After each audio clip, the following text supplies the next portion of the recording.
You have done this for how long now? I've been on a pure carnivore diet for about 2 months and a very, very low carb, greens only, modified carnivore diet for about a year. So in the year... And a low carb diet for 2 years. So from the time that I've known you for what, 2.5 years now, something like that? Yeah. When I first met you, you had much more weight on your body. Yeah. You looked different. Yeah. And back then you were eating like the standard diet, right? Like normal people do. Yes. Pasta, bread, meat, Yes. chicken, whatever. Yes. Right? You shifted over to only meat and greens. I saw you and I'm like, you look fantastic. I'm like, what are you doing? Mm-hmm. And you're like, I changed my diet. I only eat meat and greens. And I was like, wow, that's fascinating. Well, I felt like, okay, what you're doing is cutting out refined sugars and all these different things that are problematic, preservatives, all the bullshit, processed foods, and you're having this extreme health benefit. And I was like, wow, that's really excellent. You're showing great discipline. Then you decided to take it to another place and cut out the greens. Yeah, I know. What was the motivation for cutting out the greens? Well, all of the motivation for this has been my experience with my daughter because she has an unbelievably serious autoimmune disease. I just talked to her this morning. What is it called? Well, it's arthritis, but there's way more to it than that. But the arthritis was the major set of symptoms. She had 40 affected joints, and she had to have her hip replaced and her ankle replaced when she was 15 and 16. And so she basically hobbled around on 2 broken legs for 2 years in extreme agony. And that was just a tiny fraction of the whole set of problems. I just talked to her this morning. She's in Chicago. Looks like she has to have her ankle replacement replaced. So that's next on the horizon. But apart from that, she is doing so well now. It is absolutely beyond comprehension. So she's very trim.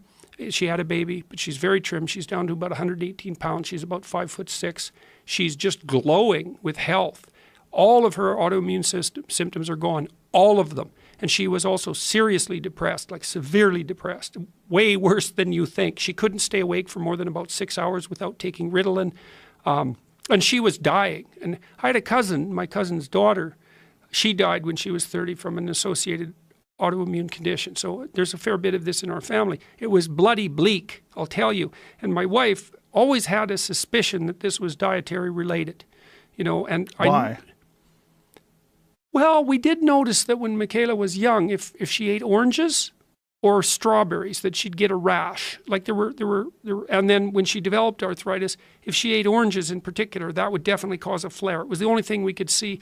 The problem is that in order to identify a dietary component, the response has to be pretty quick after you eat the thing. Like if it's 2 days later, how the hell are you going to figure that out? Right. A lot of these responses appear to be delayed for 4 days and last a month. So good luck figuring that out.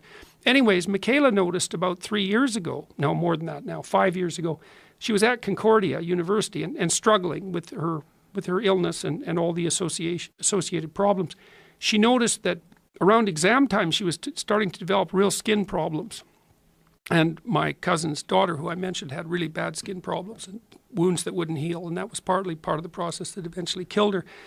And she thought, oh, it must be stress. And then she thought, wait a second, I really changed my diet. When I'm studying, all I do is eat bagels. All I do is eat bread, sandwiches. She thought, maybe it's the bread. So she cut out gluten first. And it had a remarkable effect, like a really remarkable effect. And then she went on a radical elimination diet all the way down to nothing but chicken and broccoli. And then her symptoms started to drop off one by one. Like one of the things that happened is she started to wake up in the morning. She started to be able to stay awake all day. And when you're only staying awake for 6 hours with Ritalin, staying awake all day, that's like having a life. And so a whole bunch of things improved. Then her depression went away.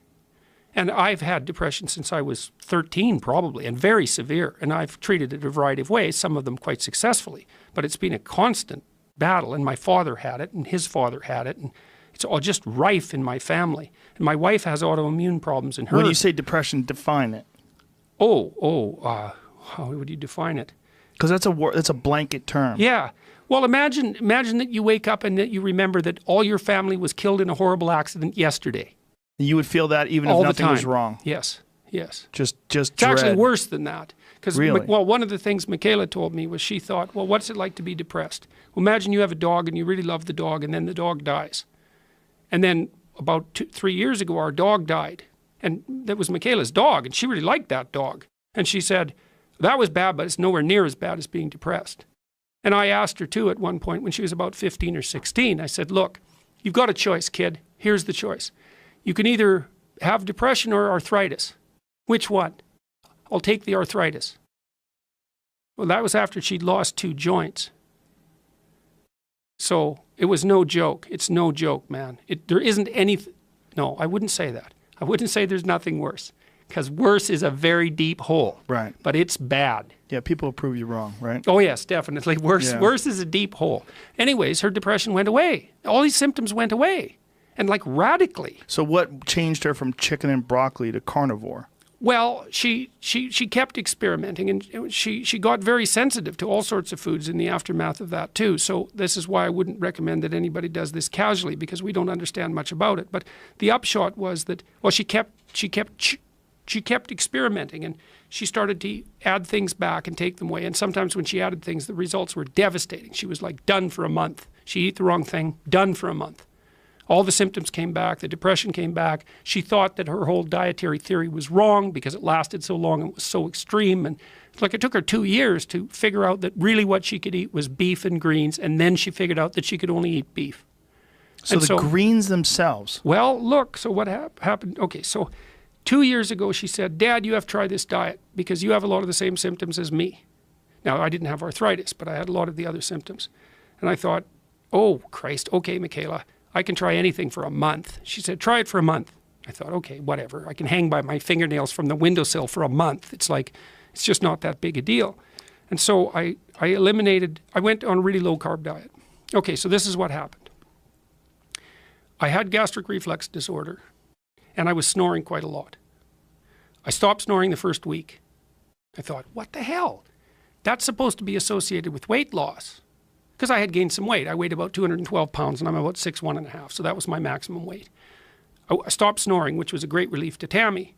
So that just quit, and that's a big deal, right? Because if you snore, you have sleep apnea, and then you don't sleep right, and it's like not a good thing. Okay, next.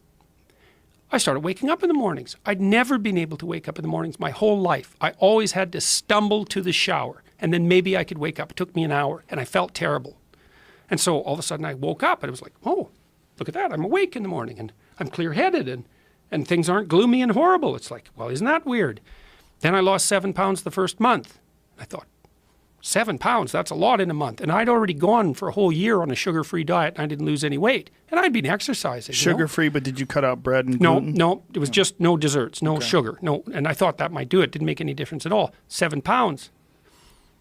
Well, then I lost 7 pounds the next month. Then I lost 7 pounds the next month. I lost 7 pounds every month for 7 months. It's like I had to throw away all my clothes. I went back to the same weight that I was when I was 26. And my psoriasis disappeared. And I had floaters in my right eye, and they cleared up. And then the last thing that went away for me, I was still having a bitch of a time with mood regulation, and that sucked because when I changed my diet, I didn't respond to antidepressants properly anymore. They weren't working. And so although I was getting better physically in a variety of ways, like radical ways, I was really having a bitch of a time regulating my mood, and I was having sporadic, really negative reactions to food when I ate something I shouldn't. So that took about 1.5 years to clear up, and I was still really anxious in the morning up to 3 months ago, like horribly, and then it would get better all day. People said, well, you're under a lot of stress, and I thought, yeah, I've been under a lot of stress for like 10 years. It's like, it's a lot, but it wasn't any more stressful than helping my daughter deal with her illness, that's for sure. That, no, this is something different. And she said to me, quit eating greens. And I thought, oh, really? Jesus, Michaela, I'm eating cucumbers, lettuce, broccoli, and chicken and beef. It's like I have to cut out the goddamn greens? It's like, try it for a month. Okay. Within a week, I was 25% less anxious in the morning. Within 2 weeks, 75%. And I've been better every single day. I'm better now probably than I've ever been in my life. And I haven't been taking antidepressants for a whole year. So I don't know what, and I weigh 162 pounds. Like I have and I've actually gained musculature. I've been doing some working out, but not a lot. And so I can sleep 6 hours a night, no problem. I wake up in the morning, I'm awake. If I take a 15-minute nap, that used to take me an hour to recover from, that's gone. Here's the coolest thing. I've had gum disease since I was 25. That's been serious enough to I've had to have minor surgical interventions, scraping and that sort of thing to keep it at bay. It's gone. I checked with my dentist before this last tour. No inflammation. And that's associated with heart disease, by the way, gum inflammation and gingivitis. It's a good risk factor for heart disease. It means the systemic inflammation is gone. And it's not supposed to happen. You're not supposed to recover from gingivitis. And my gums are in perfect shape. It's like, what the hell? So here's what happened. I lost 50 pounds. It's like, that's a lot, right? I'm nowhere near as hungry as I used to be. My appetite's probably fallen by 70%. I don't get blood sugar dysregulation problems. I need way less sleep. I get up in the morning and I'm fine. I'm not anxious. I'm not depressed. I don't have psoriasis. My legs were numb on the sides. That's gone. I'm certainly intellectually at my best at the moment, which is a great relief, especially doing this tour. Depression is gone. I'm stronger. I can swim better. And my gum disease is gone.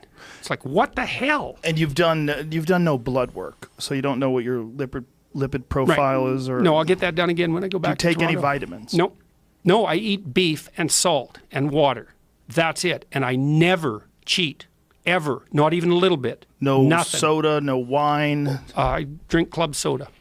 Well, that's not. It's still water. Well, you know, when you're down to that level, no, it's not. So Look, Joe, there's club soda, which is really bubbly. There's Perrier, which is sort of bubbly. There's flat water, and there's hot water. So those distinctions, those distinctions start to become important. That is crazy.